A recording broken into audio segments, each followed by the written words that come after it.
Internet friends, my name is Sumbu. I'm the author of Kitoko Penza, a photojournal chronicling my first time visiting my father's birthplace, Kinshasa, which is the capital of the Democratic Republic of Congo. Kitoko Penza actually means very beautiful in Lingala, which is the primary dialect spoken in Kinshasa.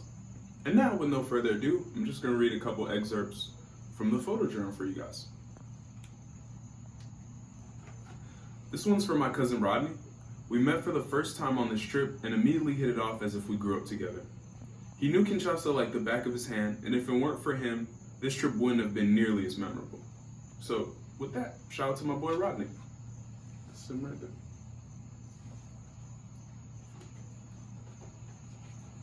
I woke up on a cool spring morning in a quaint flat in Paris's 19e arrondissement, ready to embark on a journey I had dreamt of from the moment I truly understood where the roots of my tree began. I would go on board an Air France flight headed for the heart of the cradle of civilization, not really knowing what to expect. It's an odd thing growing up a first-generation Congolese American, feeling so heavily immersed in a culture in which you have a hard time visualizing the land it derived from. Only having seen it depicted via documentaries through the lens of white folks who mean well, clinging to stories of distant relatives and trying to draw their faces with your mind's eye, but not really having a sample size large enough to even truly know what your people look like. Needless to say, if I didn't know anything else, I knew this trip would be pivotal in my quest to get a better understanding of who I am in relation to society.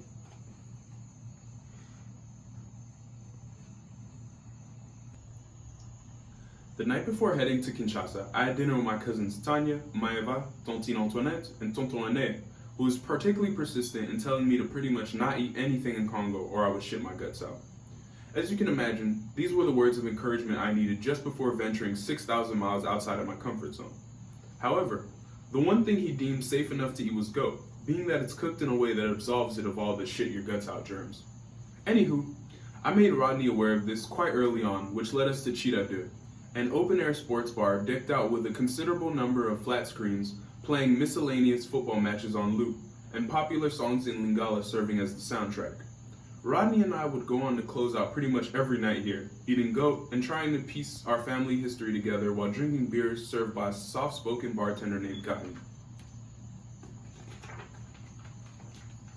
And here she is, Karin. Hope she's doing well.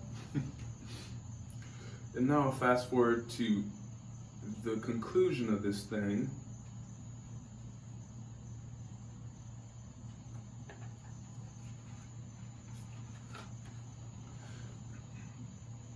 As I sat comfortably, 30-something thousand feet in the air, Bohemian Rhapsody playing on my Kenya Airways TV monitor, I couldn't help but reflect on everything I experienced in my short week stay in Kinshasa.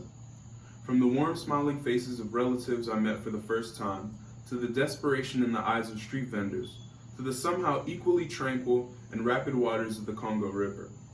I thought about how I would describe my trip to my peers, and I wanted so badly to package the story in positive wrapping paper that neglected to mention the parts that legitimately broke my heart. Given the utter ridiculousness of human nature, I had a hard time looking past the aspects of Kinshasa that were more difficult to stomach, and went as far as to ask myself if Donald Trump was right in calling the land of my ancestors a shithole country. After racking my brain and pushing past the overt lack of infrastructure the DRC is facing, I started to think about everything the Congolese people have endured in modern history.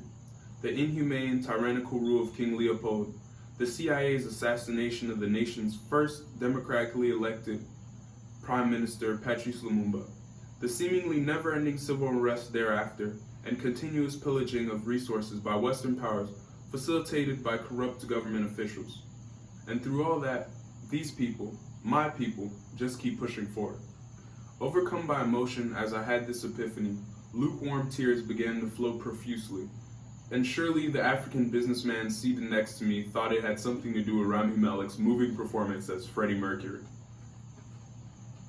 Just knowing that I come from a culture of unwavering resilience gave me this immense sense of strength and purpose to hurdle my own obstacles, and for that I am forever grateful. Kinshasa is Kitoko Penza. Thank you for tuning in, guys.